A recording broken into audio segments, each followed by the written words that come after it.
It's finally happened, fam. The game devs have taken a page straight out of the Rip-Off Apps playbook and have created their brand new masterpiece crossover event, Hello Bendy. Before we get too deep into the lore, I just want to warn you, this is going to be extremely snarky, with attitude, and above all else, my opinion. For literally over a year now, the developers for Hello Neighbor have been catering to YouTubers' needs all over the world. YouTubers making a killing, acting like they're actually interested in this piece of shit game, finding all of the secrets in the lore, but that's exactly what it is. It is basically a cheap simulator game that jam-packs all of the core mechanics of what makes a game successful on YouTube. It's a game created for YouTube.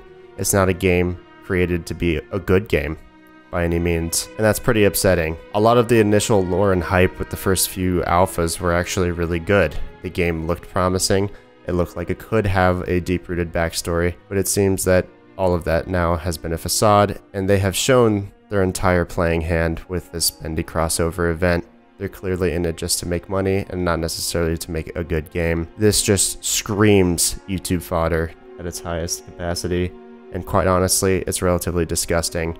And listen, I'm no saint. I've definitely used this game to gain views and a larger audience on the platform, just like how many of your favorite YouTubers have done the same. Nonetheless, I'm relatively tired of it. I mean, look at what I'm doing now. I'm probably placing an unpopular opinion on this game and putting it on the internet just to get more views. Nonetheless, this video isn't about me, and critiques are welcome. This is about the developers for Hello Neighbor, as well as the developers for Bendy and the Ink Machine. Now, there is a difference between the two, albeit small, but there is a difference. At least with the Bendy and the Ink Machine developer, it seems like there's pride and passion put into it. Although the gameplay mechanics are relatively simple, and a lot of people were complaining that Chapter 3 was nothing but a series of tedious tasks, at least the game looked really good, and there was some backstory to it. The lore was actually worth finding, and overall it was a more enjoyable experience, in my opinion, than that of Hello Neighbor. On the flip side, Hello Neighbor is nothing but an incredibly frustrating and arbitrary experience. Oh wow, a nice little collectible Bendy Easter egg head that's not even collectible within the game itself.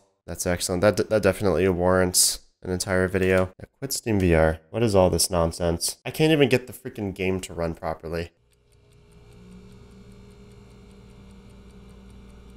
Literally, there's no purpose for VR to be on right now.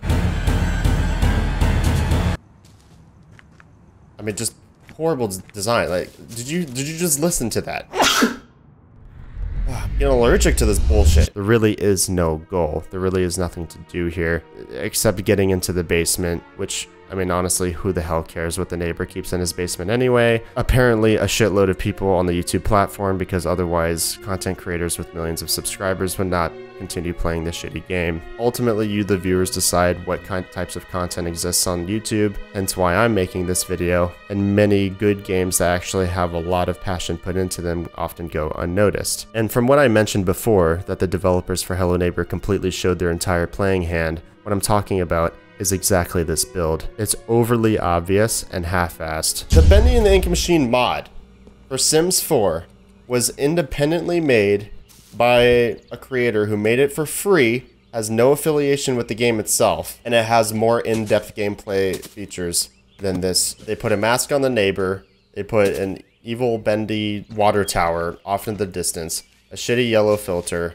a couple of Easter eggs here and there, and called it a day. This game literally looks like my toilet bowl after a long night of heavy drinking, and quite frankly, if I had to choose between the two, I would rather look at my own piss. It's just so overly exposed and bright and just pure yellow. It looks nothing like Bendy and the Ink Machine. You can't possibly tell me that they put their best effort forward when making this crossover event, and it's purely for marketing purposes and to milk YouTubers' free influence for all it's worth. To make myself clear, the only reason why this abysmal build exists is to elicit more buzz and YouTube views in order to further their agenda and, quite frankly, to make more money. It's a smart business decision whose agenda isn't to make a lot of money, but at the very least they could add more value than this and act like they're trying. To be completely honest with you, the game wasn't really fun before, and it's definitely not fun now that it looks like a patient sclera who has severe jaundice. Overall, I would rate the Hello Bendy update a 0 out of 10.